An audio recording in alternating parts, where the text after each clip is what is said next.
Hi friends, welcome to my YouTube channel. In this video, we'll learn about memory management in Java. So in last video, we learned about what is JDK, JRE and JVM. And we saw this JVM architecture. So here I have the hello.class file.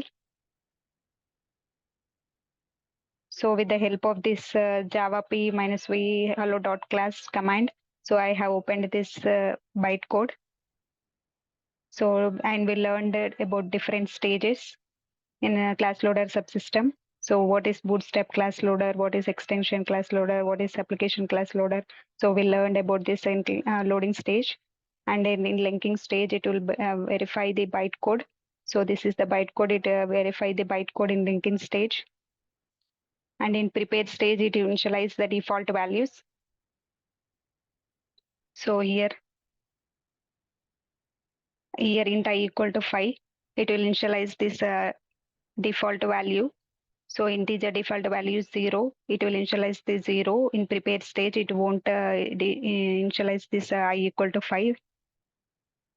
And in resolve stage, constant pool symbolic references replace method references and keep them in runtime constant pool area. So this is the constant pool. So this symbolic references will replace with method references. And in initialization stage, it will replace with the original value. So here it will replace with the original value I equal to 5 in initialization stage.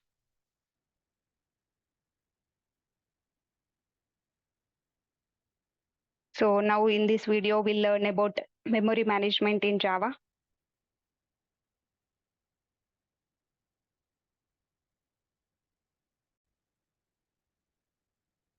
We did not see how memory will allocate in this heap area, stack area for local variables and reference variables. So in this video, we'll learn about this what is stack area, what is heap area, how memory will allocate for these local variables, reference variables. So we'll see with an example. So here I created a class A, and these are the local variables I created, and I assigned some values to that local variables, and this is the static variable. And here I have taken a main method. So in main method also I created some local variables, and I create an object for class A. So here C1 is the reference variable. So we use a new keyword to create an object, and I'm calling this with the help of reference variable. I'm calling this method, and I'm printing this get age method, and one more object I created. So and I'm calling this delete employee method. So how this all local variables and this reference variables and how this method will get called, this all things we'll see how the memory will allocate for these variables. So here we have stack area, heap area, and permanent gen or MetaSpace area.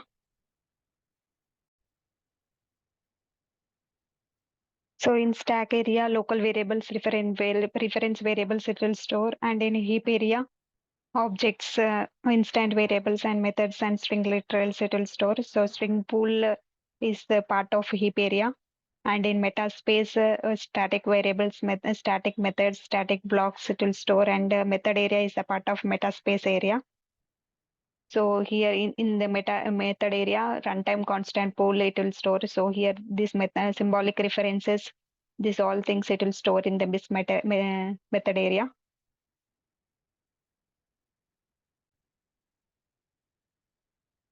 So for every method, it will have one stack and it will run on one thread. So here I have main method. So I will go to our example. So this is the main method. So in main method, I created this variables, local variables. So this int EID and int name and salary. So this in the one reference variables C1 and C2, this one I'm storing in the main method. So EID is the integer, so it will store directly, and ename is the string. So string it will store in string literals, which is the part of heap area. So I kept here John value in a string pool area. So for this John, it will get one default address. That address it will store in this in ename in main method. So and salary is the double, so double value it will store directly, and C1 C2 is the objects.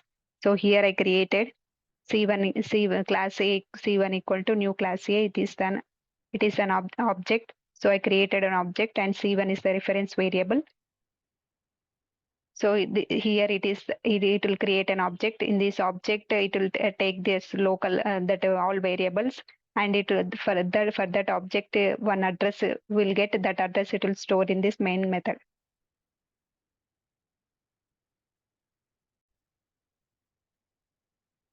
So here I created an object for class A. So in class A, C1 reference variables, it will be this local variables. So org-id equal to 8, name Java Tech name to equal to ABC, and here I used static keyword.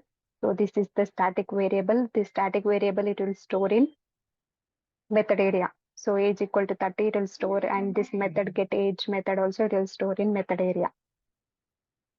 Here in object this all local variables it will store in C1. So then I'm calling this get org-id method, and this get name method. So it will after completion of this main method, it will call this get OID method, get name method, and delete employee method. So and this stack area default memory is 1 MB, and heap area default memory is 768 MB.